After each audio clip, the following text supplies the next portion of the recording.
Hello everybody and welcome back to the channel. We're here today with another Sims 4 speed build. This time we're doing something a bit different and something I've not done on my channel before. We are doing an apartment renovation. So this is 17 Culpepper House, which is in the Spice District, I think, of San Myshuno. So this is one of the city living apartments. I have a couple of issues with apartments in The Sims 4, mainly the city living ones. Well, the first one's for all apartments in general. There's not an easy way to upload them to the gallery. If I wanted to upload this apartment, I would have had to delete the walls and the doors and upload this as a single room. And it's quite finicky. And then my issue with the city living apartments is almost all of them have really negative lot traits. Now the negative lot traits are quite interesting at first, but you can't change them. So these can't really be a long-term home for your Sims if they've got gremlins. Like, well, I'm pretty sure gremlins is what's in 17 Culpepper House anyway. Some of them are haunted, some of them are historic, so they have a weird plaque.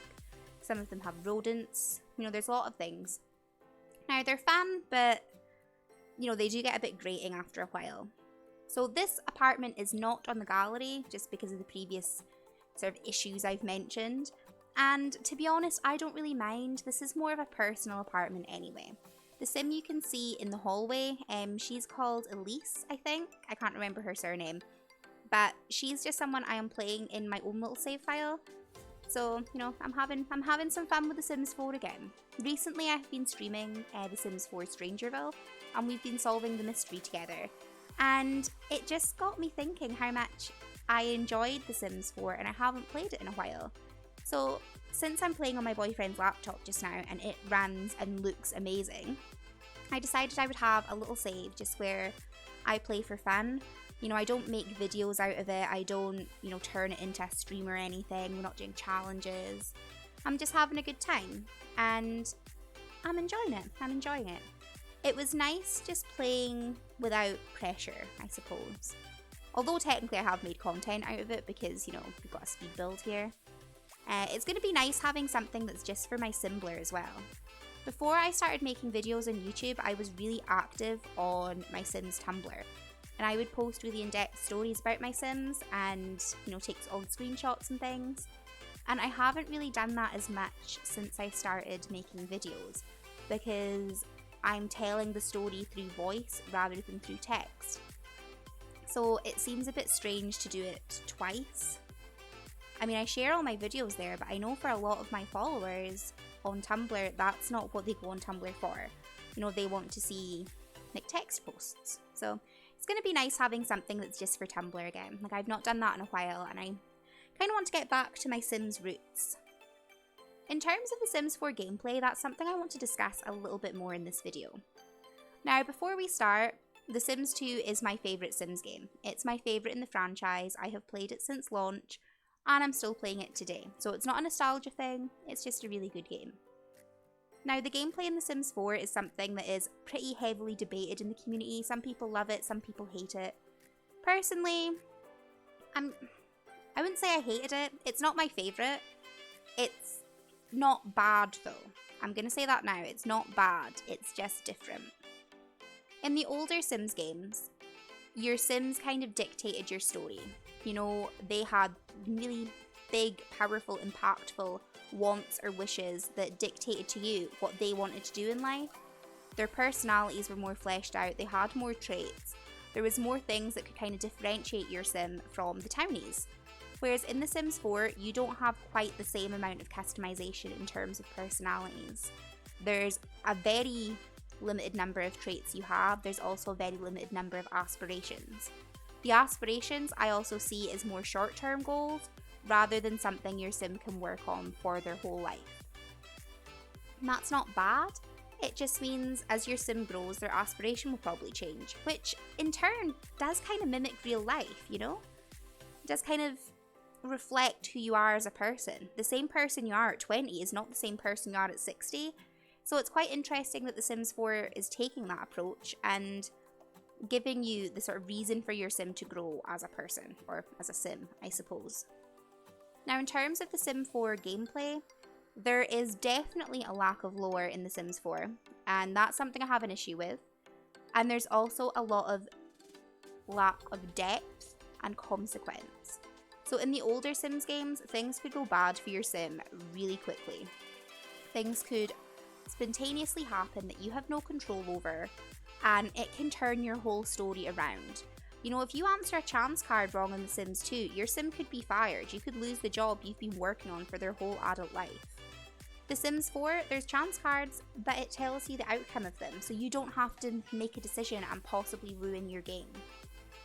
Now, the thing with The Sims 4 is the differences in gameplay sort of require a difference in player as well.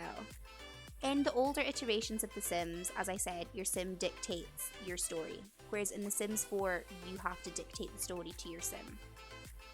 I've said it before and I'll say it again.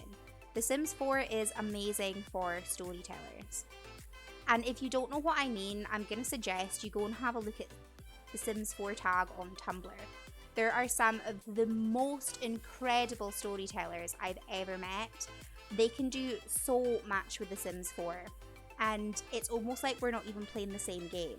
Their imagination is out of this world, and they're some of the most talented simmers I've met. So I would definitely recommend you check them out. The Sims 4, whatever you want your sim to do, your sim can do. You just have to know what that is. You have to dictate a lot more in The Sims 4 in comparison to the older games. If you leave your sim unattended for 5 minutes in The Sims 4, your sim will just tick on by, they'll keep their needs kind of okay, nothing major will happen. Whereas in The Sims 2, if you left your game unattended for 5 minutes, you'd probably come back to your house burnt down, your sim possibly dead, there could be enemies, you might have been burgled, there's a lot that can happen. Whereas in The Sims 4, nothing can really derail your story. Your story is what you make it. Your gameplay is what you make it. Another thing I just want to say here is I play The Sims 4 vanilla. I am a lazy human. I don't like having to update my mods every month when a new patch comes out. So that is the main reason I didn't update The Sims 3 until the end of its life cycle. That's why I haven't modded The Sims 2 until 16 years down the line. I like to just put my stuff in my game and have it run. I don't want to have to worry about a patch breaking everything. So The Sims 4, I play vanilla, and to be honest, I don't really have an issue with it. Of course, there's some CC that I would love, and there's some mods that I think would be really good for gameplay. But if I don't have them, it's not the end of the world. I think the build and buy objects in The Sims 4 are amazing. I don't really feel I need to download build CC for that. However, it would be nice. There's a few create a sim items I would like, but, I can live without them. One thing I will say though, mods completely change your gameplay. And I think if I started playing with mods, I probably couldn't go back to a vanilla Sims 4. A lot of the things that players say is lacking in The Sims 4, mods can replace for you. They can give you more traits, they can give you more emotions, they can give you more consequences for things happening. They can give you more variety, more things to happen in your game that you don't have to actively choose to happen. So I think that is a definite thing for The Sims 4. If you don't like how The Sims 4 runs without mods, maybe try them out. Though all in all, I think The Sims 4 relies on your imagination a lot more than the other Sims games. You need to know who your sim is, your sim doesn't know. Sorry if this was a bit of a ramble. I just kind of want to discuss what I think the differences are in the gameplay, and I don't even know if I have discussed them. I'm really enjoying The Sims 4, and I understand it's a different game to the rest of the franchise. I still understand it has issues, but, it's not all bad. I'm having fun with it. That's the main thing, I'm having fun with it. Yeah, I hope you enjoyed my ramble, I hope you enjoyed my apartment tour. Let me know if you have any suggestions for things you'd like to see. My next apartment ones will probably just be ones for my save file. I don't really play in apartments all too often, and the only ones I'd probably consider sharing would be ones for my save file. But yeah, any other lots you want to see remodeled or anything, that's fine. I'm always down for a suggestion. I'm really enjoying building. So, it's all good. Yeah, if you've enjoyed it, please consider liking and subscribing so you can see more. If you haven't enjoyed it, also, let me know why. I always aim to improve. And I will see you guys in the very next video. Thank you so much. Bye!